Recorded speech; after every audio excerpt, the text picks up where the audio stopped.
வச்சுக்க அம்மா சமையல் மசாலா ஐட்டம்ஸ் ஊறுகாய் ஐட்டம்ஸ் நம்மக்கிட்ட கிடைக்குது. நீங்கள் கீழே வந்து நம்பர் கொடுக்குறேன், நம்பரில் காண்டாக்ட் பண்ணுங்கள்.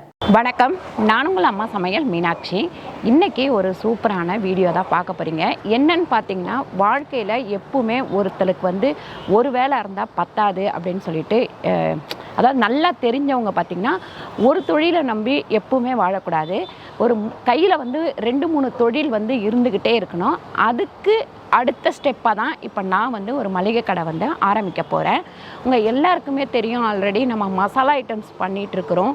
அது தவிர யூடியூப்லேயும் இருக்கேன். அதுக்கடுத்து பார்த்திங்கன்னா நம்ம வந்து அந்த மளிகை கடை வந்து இப்போ ஆரம்பிக்க போகிறேன். கொஞ்சம் சிரமம் தான், எல்லாத்தையும் நம்ம ஓடி செய்யும் போது கொஞ்சம் சிரமமாக தான் இருக்கும். ஆனால் பின்னாடி வாழ்க்கைக்கு வந்து ரொம்ப யூஸ்ஃபுல்லாக இருக்கும். இது எல்லாமே நீங்கள் எந்த வயசுலேருந்து எந்த வயசுக்குள்ளே செய்யணும் அப்படின்னா, 20 வயசுலேருந்து கிட்டத்தட்ட 40 வயசுக்குள்ளே நீங்கள் உழைச்சி சம்பாரித்து சேர்த்து வச்சுக்கிட்டீங்க அப்படின்னா 40 வயசுக்கு அப்புறம் எந்த டென்ஷனும் இல்லாமல் எந்த பிஸ்னஸாக இருந்தாலும் அழகாக நீங்கள் பண்ணிட்டு போயிட்டே இருக்கலாம். இதுதான் என்னோட ஐடியா. உங்களுக்கு புதுசாக ஏதாவது ஐடியா தோணுச்சுன்னா கீழே வந்து கமெண்ட் பண்ணுங்கள். அது தவிர இந்த கடை ஆரம்பிக்கிறதுக்கு எவ்வளோ ஆச்சு, என்ன ஏது, அந்த டீட்டெயில்ஸ் எல்லாமே நான் அடுத்து வர வீடியோவில் உங்களுக்கு போடுறேன். அந்த கடையை நான் எப்படி ஆரம்பித்தேன், எப்படி பிளான் பண்ணோம் அப்படின்ற எல்லாமே உங்களுக்கு வந்து நான் அதில் காமிக்கிறேன். இன்றைக்கி நம்ம கடை பூஜை பண்ணி ஆரம்பிக்க போகிறோம். அது மட்டும் கிடையாது, நம்ம மசாலா ஐட்டம்ஸ் எல்லாமே இனிமேல் கடையிலையும் நம்ம கடையிலையும் கிடைக்கும். இங்கே பக்கத்தில் எல்லாம் வந்து இருக்கோம், நாங்கள் வந்து வாங்கிக்கிட்டோமான்னு நிறைய பேர் கேட்பீங்க. இனிமேல் நீங்கள் இந்த கடையில் வந்துட்டு நம்ம மசாலா, அதாவது வீட்டில் தயார் பண்ணுற மசாலா எல்லாமே வாங்கிக்கலாம். கூட சேர்ந்து நீங்கள் இந்த மளிகை சாமான் எல்லாமே வாங்கிக்கலாம். அது இல்லாமல் ஃபாரினில் உள்ளவங்களாம் நிறைய பேர் நிறைய ஐட்டம்ஸ் வாங்கி அனுப்ப சொல்லுவீங்க. மளிகை சாமான் நம்ம கடையில் வாங்கிட்டு வந்து எல்லாமே க்ளீன் பண்ணி சுத்தப்படுத்தி எல்லாம் பேக் பண்ணி வைக்கணும் அப்படின்றது என்னோட ஐடியா. அதுதான் ஃபாலோ பண்ணணும் அப்படின்னு நினச்சிட்ருக்கேன். உங்களுக்கும் தேவை அப்படின்னாக்கா நீங்கள் எல்லாருமே சொன்னீங்கன்னா நாங்கள் கொரியரில் வந்து வெளிநாட்டுக்கு வந்து சார்ஜி, இங்கே வந்து பக்கத்தில் இருக்கிறவங்களுக்கு கொண்டு வந்து கொடுத்துடலாம். அதே தூரமாக இருக்கிறவங்களுக்கு அனுப்பணும் அப்படின்னா கொரியர் சார்ஜ் கண்டிப்பாக வரும். வாங்க, இன்றைக்கி கடையோட பூஜை வீடியோ தான் நம்ம பார்க்க போகிறோம். காலையிலேருந்து வீடியோ எடுக்கலான்னு பார்த்தோம். காலையில் வந்து ஒரு கிரகப்பிரவேசம், அதுக்காக அது போயிட்டு வந்து தான் அதுக்கப்புறம் எல்லாமே ஆரம்பிச்சிருக்கிறோம். இப்போ காலையில் பிரேக்ஃபாஸ்ட்டுக்கு வந்து நான் என்னால் பண்ண முடியல, அதனால் என்னோடய நாத்தனார் ஓரகத்தே இவங்க தான் பண்ணிகிட்ருக்குறாங்க எல்லாமே. கீழே வந்து இன்னும் கொஞ்ச நேரத்தில் ஐயர் வந்தோடனே நம்ம கீழே போயிட்டு பூஜை முடிக்கணும். அதனால் பிரேக்ஃபாஸ்ட்டு முடிச்சுட்டு போகலாம் அப்படின்னு சொல்லிட்டு இருக்கிறோம். சரிப்பா. காலையில் பார்த்திங்கன்னா சாம்பார், ஒரு கார சட்னி, ஒரு தேங்காய் சட்னி, இன்னும் தாளிக்கலை, இனிமேல் தான் தாளிக்கணும். அதுக்கப்புறம் தோசை, குட்டி தோசை. அதுக்கப்புறம் இது வந்து முன்னாலே பண்ணிட்டேன். என்னது இது, நானே மறந்துட்டேன். கேரட் அல்வா. அதுக்கப்புறம் இங்கே வந்து இட்லி. இவ்வளவும் ரெடி பண்ணியாச்சு காலையில். அப்புறம் வடை வந்து ரெடி ஆகிட்டுருக்கு. அந்த பாருங்க, வடை வந்து ரெடி ஆகிட்டுருக்கு. இப்போ வந்து கீழே வந்துட்டோம். கீழே வந்தவுடனே நம்ம ஐயர் வந்துட்டார். நம்ம வந்து கணபதி ஹோமமும் லக்ஷ்மி பூஜையும் அப்புறம் நவகிரக பூஜையும் பண்ணிவிட்டு ஆரம்பிக்கலாம் அப்படின்னு சொல்லிட்டு நாங்கள் வந்து பிளான் பண்ணி வச்சுருந்தோம். சரி, நம்ம வீடு கிரகப்பிரவேசத்துக்கு வந்திருந்தார் இல்லைங்களா, அவர் தான் வந்து நமக்கு இன்றைக்கி பூஜை பண்ணுறதுக்கும் வந்திருக்காரு. அவர் பண்ணுற பூஜை வந்து நமக்கு நல்லா இருக்குது. அது தவிர எந்த மாதிரி பூஜை பண்ணணும், எதற்கு எப்படி அப்படின்னு சொல்லிட்டு எல்லாமே பேசிக்கிட்டே இருந்தார் ஒரு பாட்னு. அதுக்கப்புறம் பார்த்திங்கன்னா நம்ம வீட்டில் வந்து குட்டீஸுங்க எல்லாமே வந்து சாரி கட்டிக்கிட்டு அழகாக ரெடியாகி வந்துட்டாங்க. ஜெயந்தி வந்து சும்மா இருந்தவொடனே அவர் கூப்பிட்டு வேலை கொடுத்துட்டாரு. ரெண்டாவது ஜெயந்தி போட்டிருக்கிற இந்த ப்ளவுஸ் பார்த்திங்கன்னா நம்ம பசங்களே வந்து டிசைன் பண்ணது எல்லாமே. வரலக்ஷ்மி, அப்புறம் வந்து பார்த்திங்கன்னா தீபிகா, ஜெயந்தி, இவங்க 3 பேரை சேர்ந்து டிசைன் பண்ணது.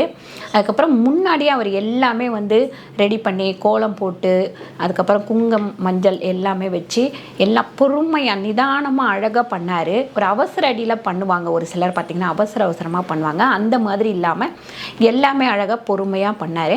கூட ஹெல்ப் பண்ணது எல்லாமே பார்த்திங்கன்னா ஜெயந்தி. அதுக்கப்புறம் எல்லாத்தையும் ரெடி பண்ணிவிட்டு நம்மளை வந்து விளக்கேற்ற சொன்னாங்க. நானும் வந்து குத்து விளக்கு ஏற்றிட்டு அதுக்கப்புறம் காமாட்சி மா விளக்கு ஏற்றிட்டு அதுக்கப்புறம் முன்னாடியே பார்த்திங்கன்னா நான் வந்து மளிகை சாமான் எல்லாமே அங்கங்கே வாங்கி அதுக்கப்புறம் எங்கள் அம்மாவை நிற்க வச்சு எங்களை வந்து ஆசீர்வாதம் பண்ண சொன்னாங்க. அவங்க தான் பெரியவங்க அப்படின்றதுனால அவங்கள ஆசீர்வாதம் பண்ணி மாலை, வெத்தலைப்பாக்கு, பூப்பழம் இது எல்லாத்தையும் கொடுக்க சொன்னாங்க. நாங்களும் அம்மா கிட்டேருந்து அதெல்லாம் வாங்கிட்டோம்.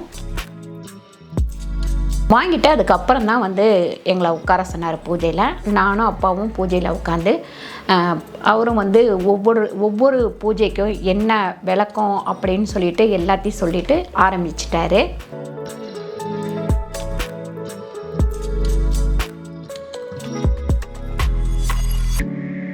எல்லா பூஜையும் வந்து பார்த்திங்கன்னா எல்லாத்தையும் ரெடி பண்ணது பார்த்திங்கன்னா அவ்வளோ சூப்பராக ரெடி பண்ணி வச்சுருக்காரு. பெருசாக வந்து நான் யாருக்கும் சொல்லலை. அதாவது என்னோடய 2 தம்பி, மச்சினர், அதுக்கப்புறம் தங்கச்சி, இவ்வளோ பேர் தான். இவங்கள மட்டும் வச்சு சரி ஓப்பன் பண்ணுவோம் அப்படின்னு சொல்லிட்டு நாங்கள் பண்ணோம். அது தவிர ஒரு தொழில் நம்ம ஆரம்பிக்கும் போது பார்த்திங்கன்னா நம்ம வந்து கணபதி ஹோமம் பண்ணி தான் ஆரம்பிக்கணும். அப்புறம் நம்ம டெடியும் வந்து பக்கத்துலேயே படுத்துட்டு இருந்தாங்க. நாங்கள் எங்கே இருக்கிறோமோ அங்கே தான் அந்த அம்மா வந்து இருக்கணும் அப்படின்றாங்க. இப்போ வந்து கணபதி பூஜை வந்து பண்ணிகிட்ருக்குறோம் நாங்கள். இது தவிர நம்ம வந்து ஒரு பிஸ்னஸ் ஆரம்பிக்கிறோம் அப்படின்னா முன்னாடியே வந்து எல்லாமே நம்ம பிளான் பண்ணணும். ஃபஸ்ட்டு ஒவ்வொன்றா பிளான் பண்ணி ரொம்ப யோசிக்கணும். ஒரு தொழில் பண்ணுறதுக்கு முன்னாடியே ரொம்ப யோசிக்கணும். யோசிச்சுட்டு எது எந்த இடத்துல கம்மியாக கிடைக்கும் இந்த மாதிரி இதெல்லாம் வந்து பார்க்கணும் ஃபஸ்ட்டு. அதுக்கப்புறம் பார்த்திங்கன்னா நான் வந்து இப்போது சமையல் சம்மந்தப்பட்ட வேலை அப்படின்னா நான் டக்குன்னு கொஞ்சம் பெருசாகவே கூட ஆரம்பிச்சிருப்பேன். ஏன்னா அதில் வந்து எனக்கு அனுபவம் இருக்குது. ரெண்டாவது இது வந்து பார்த்திங்கன்னா மளிகை அப்படின்றது வந்து புது அனுபவம். இது வந்து புது தொழில். இதில் எப்படி போகும் அப்படின்றத நம்ம ஃபஸ்ட்டு வந்து ஒரு 4 பேர்கிட்ட கேட்கணும். 4 கடை ஏறி இறங்கணும். எந்த கடைக்கு போனால் நமக்கு நல்லாயிருக்கும் அப்படியெல்லாம் யோசிக்கணும். இப்போ அடுத்து பார்த்திங்கன்னா குபேர பூஜை ஆரம்பிச்சிட்டார் அவர். குபேர பூஜை நடந்துகிட்ருக்குது. இப்போ நம்மக்கிட்ட காசு இருக்கும். ஒரு சிலர் பார்த்திங்கன்னா காசு இருக்கும்போது ஒரு தொழில் ஆரம்பிக்கிறேன்னு சொல்லிட்டு ஆரம்பித்து டடா முடான்னு நம்ம வந்து நிறைய காசை போட்டு ஆரம்பிச்சிருவோம். அதில் அனுபவமே இருக்காது. வேலைக்கு ஆள் வச்சுக்கலாம் அப்படின்லாம் நீங்கள் யோசிப்பீங்க. வேலைக்கு ஆள் வைக்கிறது பெஸ்ட்டு தான், நான் இல்லைன்னு சொல்லலை. ஆனால் நமக்கு தெரியாத ஒரு தொழிலுக்கு வந்து ஆள் வச்சு பண்ணுறது அப்படின்றது நல்ல விஷயம் கிடையாது. ஏன்னா எந்த தொழில் இருந்தாலுமே எந்த தொழில் நம்ம ஆரம்பித்தாலுமே அந்த தொழில் வந்து ஃபுல் அண்ட் ஃபுல் நமக்கு தெரிஞ்சிருக்கணும். அப்போ தான் வந்து அவங்கள நம்பி நம்ம ஆரம்பிக்கல அப்படின்றத முதல் வேலை செய்கிறவங்க கிட்ட பதிவு பண்ணணும். ஏன்னா நமக்கு தெரியல அப்படின்ற போது நல்ல பிஸ்னஸ் ஓடிட்டு இருக்கும் போது நம்மளை வந்து காலை வாரி விட்டுருவாங்க. இது எல்லா இடத்துலையும் நடக்கிற ஒரு விஷயந்தான், அங்கே மட்டும் கிடையாது.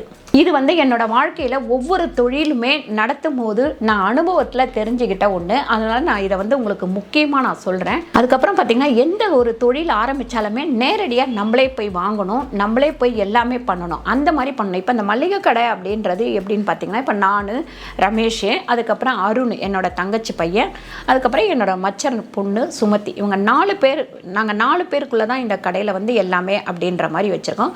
அதே மாதிரி நம்ம பார்த்திங்கன்னா ஃபஸ்ட்டு வந்து நம்ம அந்த மசாலா ஐட்டம்ஸ் எல்லாம் பண்ணோம் இல்லைங்களா, அது வந்து கிட்டத்தட்ட ஆரம்பித்து 3 வருஷம் அது நல்லா டெவலப் ஆகட்டும்னு வெயிட் பண்ணிகிட்டே இருந்தோம். டெவலப் பண்ணதுக்கப்புறம் எல்லா வேலையும் என்னோடய தம்பி பொண்ணுக்கு சொல்லி கொடுத்துட்டேன். அதாவது மசாலா வறுக்கிறதுலேருந்து அரைக்கிறதுலேருந்து இந்த மாதிரி. இப்போ நான் இல்லைனாலும் என்னோடய தங்கச்சி பொண்ணு பண்ணுவாப்பில். ஒரு தொழில் பண்ணும்போது அது நல்லா டெவலப் ஆகி இவங்க பண்ணுவாங்க அப்படின்ற ஒரு நம்பிக்கை வந்ததுக்கப்புறம் தான் நம்ம அடுத்த தொழிலை வந்து பண்ணணும். இப்போ நான் அப்படி தான் வந்து அந்த தொழில் வந்து டெவலப் ஆனதுக்கப்புறம் சரி மல்லிகை கடை வைப்போம் அப்படின்னு சொல்லிட்டு இந்த இடத்துல பார்த்திங்கன்னா நான் பாப்பாவை வச்சு கட் பண்ணணும் அப்படின்னு நான் ரொம்ப விரும்பினேன். கரெக்டாக பாப்பா தான் வந்து கட் பண்ணி கடையை வந்து ஓப்பன் பண்ணி வச்சாங்க. முதல்ல வந்து நான் வியாபாரம் பண்ணுறேன் பாப்பா அப்படின்னு சொல்லிட்டு சொன்னேன். காசு கொடுத்து ஒரு சில பொருளெல்லாம் வாங்கிட்டோம். அப்புறம் நம்ம இதில் இருக்கிறவங்க எல்லாமே, நம்ம பிளாட்டில் இருக்கிறவங்க எல்லாமே வந்து அன்றைக்கே வந்து எல்லாமே வாங்கினாங்க. என்னென்ன பொருள் இருக்குது, எப்படி இருக்குது அப்படின்னு முதல் வியாபாரம் பண்ணுறோம் அப்படின்னு சொல்லிட்டு எல்லாமே பண்ணாங்க. ரொம்ப சந்தோஷமாக இருந்தது. நீங்கள் ஒரு பிஸ்னஸ் ஆரம்பிக்கிறீங்கன்னா ரொம்ப யோசித்து நிதானித்து பண்ணுங்கள். அந்த தொழில் உங்களுக்கு தெரிஞ்சிருக்கணும். கொஞ்சமாவது அதில் வந்து ஒரு அனுபவம் இருக்கணும். அப்படி ஆரம்பித்தா தான் நம்ம அதில் சக்ஸஸ்ஃபுல்லாக எல்லாத்தையும் பண்ண முடியும். இந்த வீடியோ உங்களுக்கு எவ்வளோ யூஸ்ஃபுல்லாக இருந்தது அப்படின்னு சொல்லிட்டு கீழே கமெண்ட் பண்ணுங்கள். இந்த வீடியோ உங்களுக்கு பிடிச்சிருந்தால் லைக் பண்ணுங்கள், ஷேர் பண்ணுங்கள், சப்ஸ்கிரைப் பண்ணுங்கள், ஃபேஸ்புக்கில் ஷேர் பண்ணுங்கள், மறக்காமல் கமெண்ட் பண்ணுங்கள். நன்றி, வணக்கம்.